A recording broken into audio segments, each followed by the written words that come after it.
would hear, for example... Explain the populations, the size of the settlers and the Palestinian community. Hebron is a settlement of around 600 to 700 settlers in the middle of a Palestinian town of about 160,000 Palestinians. It's at the Tomb of the Patriarchs, a holy spot for everyone involved.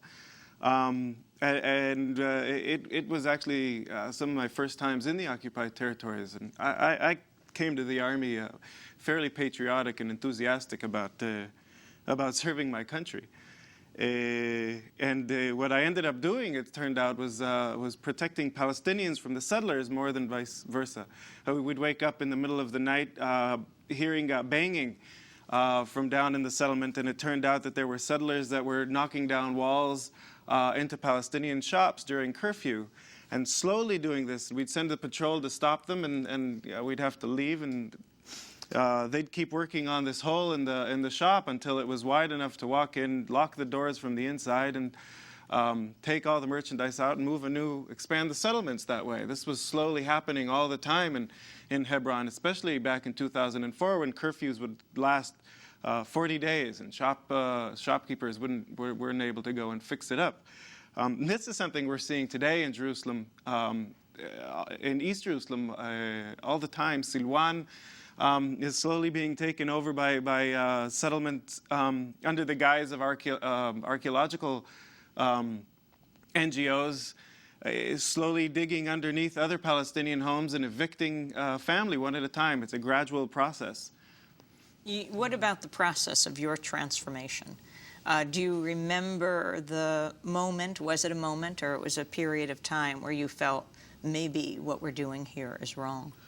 I don't think there was one moment. I think over the course of the Intifada and watching what was going on with friends and the process that happens at a checkpoint, when you put a 19-year-old in a checkpoint to control a civilian population, what that looks like on the ground is that I get the power and the responsibility over everyone on the street. And so if 400 people come by that day through my checkpoint, and my orders that day is that there's a curfew, then I have to tell 400 people that they have to go home right now. And the first 100 people, I tell them fairly politely if I'm nice and I'm a good mood in the morning. And the second 100 people, I'll be a little more impatient. By the fourth 100 person that shows up at my checkpoint that day, I'm going to be pissed off and I'm going to say, what don't you understand when there's a curfew here? And this is over a course of one shift in a day, over 3 years. This is what we watched our friends and myself go through. If someone would break curfew at some point, we'd be we'd handcuff and blindfold someone and sit them down as a punishment for 6 hours.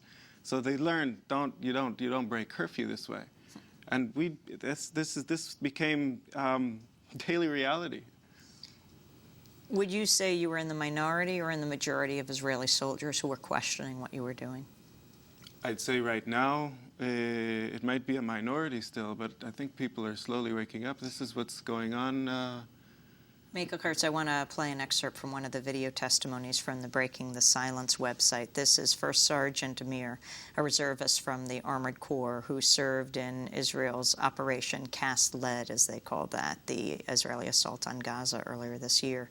He's describing the briefings his unit received during the training for the assault. At any obstacle, any problem, we open fire and don't ask questions. Even if it's firing in the dark, aimed at an unknown target. Fire when we don't see, deterrent fire, no problems with that, etc. A vehicle that's in the way, crush it. A building that's in the way, shell it. That was the spirit of the things that was repeated throughout the training. Meaning that in the briefings, no one even mentions the issue of innocence? It's not mentioned. And if it is mentioned, it's only to say there are no innocents. Everyone there is enemy. That's the phrase we kept hearing from the brigade commander too, that whenever we would be, if there's anyone there, they must be the enemy. You had briefings before entering that included rules of engagement. Not that I recall. There were no rules of engagement. The rules of engagement were to shoot. Those are the rules of engagement. You see anything suspect? Shoot. The rules of engagement were shoot, so said Amir. The Israeli soldier in Gaza collected on the Breaking the Silence website the significance of these soldiers speaking out after this last assault. How many were there, and the effect in Israel? So far, there are over 40 soldiers from different units around Jerusalem that have spoken up and had been in different parts of Gaza through those couple of weeks.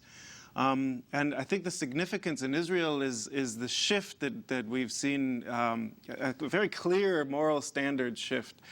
Israel talks about being the most moral army in the world. The West Bank had some standard we would, no matter what was going on, what assignment we'd get, there was a briefing, a very clear briefing. Whether it was a defensive shield in Ramallah in 2004 or during the Intifada, there was this. What the difference with Gaza this time was, after Israel sent out the flyers and the warnings to Gaza, Israeli soldiers were allowed to do whatever they want. The briefings were not clear anymore. That was a first as far as Israeli standards. It's as if the IDF had shifted gears for the first time. And Gaza's it was appalling. It's shocking, but most of all, I think I'm mostly saddened by. And the resolution that's being introduced now, expected to pass in the House, that condemns the Goldstone report. Well, I can speak as Mika. Not as Breaking the Silence on that. And as far as I know, Goldstone, a self-proclaimed Zionist on the board of directors of the Hebrew University and Oath, high school education program, a daughter living in Israel, well-respected internationally, is well-qualified. Israel had not let him into Israeli territories, into Sderot, to actually conduct a well-balanced a report, and it seemed in Israeli media and through Israeli politicians that they actually hadn't read the report. It was just a reaction. I'm saddened by it. I don't understand it. Mika Herz, I want to thank you very much for being with us, co-founder of the group Breaking the Silence, now coordinator of Grassroots Jerusalem, an organization mapping grassroots activities in and around Jerusalem.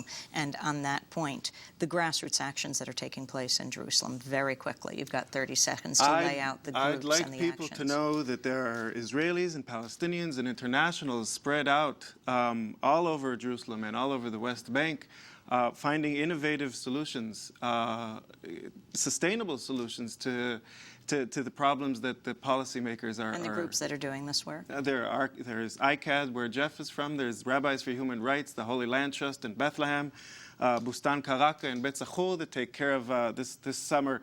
Bet Zachur has had their water shut off for 40 days. They build water catchment systems and cisterns. This is an amazing thing. If anyone in the States needs to support something, wants to support something, support the grassroots organizations on the ground.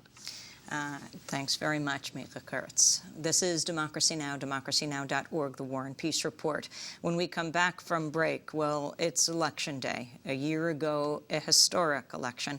And we'll talk to two women who have documented the lead up to it for years, before it looked like Barack Obama would become president of the United States. Stay with us.